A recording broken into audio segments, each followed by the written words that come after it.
Yo, what's up guys, this is Simon. Now, I've been living in Taiwan for a while now, so today I would like to talk about the thing that I like most about Taiwan. We all know Taiwan has got a lot of fascinating things. It has a variety of delicious food, very beautiful natural scenery, and people here are extremely friendly and supportive. But if you tell me that I can only name one thing, what would be the number one thing I like most about Taiwan? Well, it might sound a pretty difficult question to answer because there are so many things you can choose, right? But to me, this is actually a no-brainer. As an ordinary dude from mainland China, the number one thing I like about Taiwan is its unique system. And that system gives its people a high level of freedom. It builds a safe and carefree society. It allows people to make decisions for their own future. And last but not least, it embraces the idea of equality. Let me explain to you guys. So let's talk about freedom first, shall we? But before we get into detail, I think we should address the following question.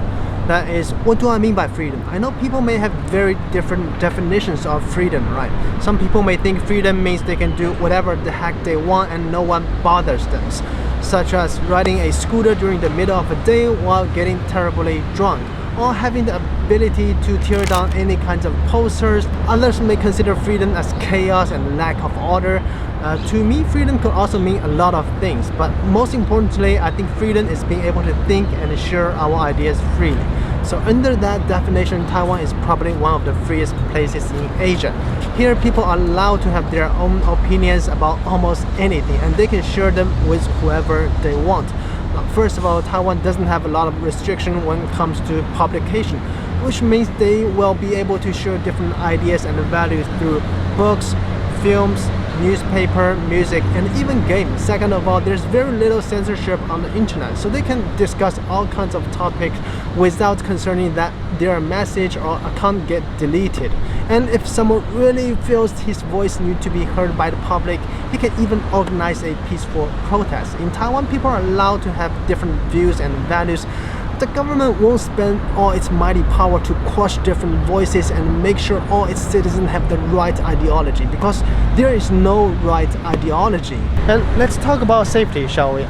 Like I mentioned before, a lot of people think freedom and safety usually don't go together, right? Wherever there's freedom, there's violence and disarray. However, Taiwan is actually the perfect example that proves that freedom and safety are not mutually exclusive. Taiwan is probably one of the safest places in the world. It's got very low crime rates. Anyone who has lived in Taiwan knows that here you never need to be worried about your own safety. On the contrary, wherever you need any help, people will offer their support. And during this pandemic, Taiwan has successfully kept this novel coronavirus away from its people. So far, there are only a few hundred cases. All schools remain open, movie theaters, gyms, bars, and most public areas are open to the public, and people feel safe to go to those places. And the safety is actually more than that. Most importantly, in Taiwan, people and their assets are safely protected by the rule of law. So even you piss off some very powerful people inside the government, you are still safe, because here, as long as you follow the rule of law, no one can harm you, no one can take your assets away, because everyone is under the rule of law, including the government officials. And speaking to the government official, in Taiwan, the government officials don't get to tell what people should do. Instead, the people tell them what needs to be done. I know many government officials are directly elected by the public, such as local chief executive, legislator, mayors, and the president. Here, the priority for the official is to keep their voters happy. Otherwise, people won't vote them next time. And if some of them really fail badly, people have the right to impeach them before his term is even over. Besides that, the politicians in Taiwan constantly interact with the public. It has become extremely common for them to discuss their future plan and policy with the public on the internet, such as YouTube, which I barely see in the rest of the world. In Taiwan, people are the real owner of this beautiful island, and government officials are indeed the public servant, not the other way around. And after having been living in Taiwan for a while, I can really feel the idea that everyone should be equal is deeply embedded in its social system. Now, I have dealt with public officials several times here in Taiwan, including staff from the immigration office, police officer on the street, and even encountered their presidential candidate once. Everyone is super humble and friendly. Here, government officials are just like average Joes. They don't consider themselves superior to the rest of us. On TV, I only see ordinary citizens yell to the public official. Never saw officials dare to yell back to the people. In Taiwan, I think you may not be able to make a lot of money, but compared to its cost of living, you can still have a fairly decent living standard as long as you are willing to work.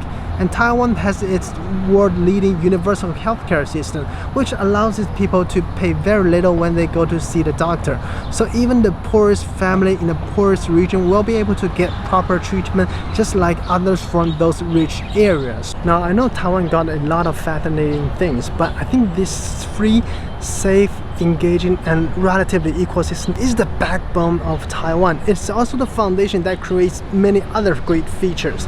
A lot of people say the best scenery in Taiwan is its people. Yes, I 100% agree. And I want to tell them the reason why Taiwanese are so nice is because the people here, they firmly believe that the good will be rewarded and the bad will be punished. So everyone will choose to do the right thing. So in an environment like this, good nature start thriving and the bad one will start perishing. And of course, Taiwan isn't perfect. There is still room for them to improve. I know the birth rate in Taiwan is super low and some of the public infrastructures are also getting outdated, and the minimum salary is still not on par with most of the developed country yet. And there are other challenges here and there, but with a good system to be its foundation, I'm quite confident that Taiwan will keep getting better and better in the future. So yeah, if you are from Taiwan, I'm just gonna say keep up the great work. Study hard, work hard, and play hard, and have kids, alright? And if you're not from Taiwan, and if you haven't been to Taiwan yet, maybe after this pandemic, you can consider to book a trip to Taiwan and take a look at this wonderful island with your own eyes, alright? I'm not too worried that you may not like it. I'm just concerned that you don't want to go back to your own country after this trip, just like me, alright? So yeah, I think that's pretty much it for this video. So if you like the video, please hit the like button and subscribe. And if you want to watch more content from me, go check out my Patreon. And yeah, I think that's pretty much it. I'm gonna see you guys next time, alright? Peace. 嘿，前两天刚刚看完高雄市市长的补选，那这次补选也让我了解到，一个完善的民主制度啊，不仅赋予老百姓公平公正的选举和被选举的权利，更赋予老百姓罢免那些已经丧失民心的公职人员的权利。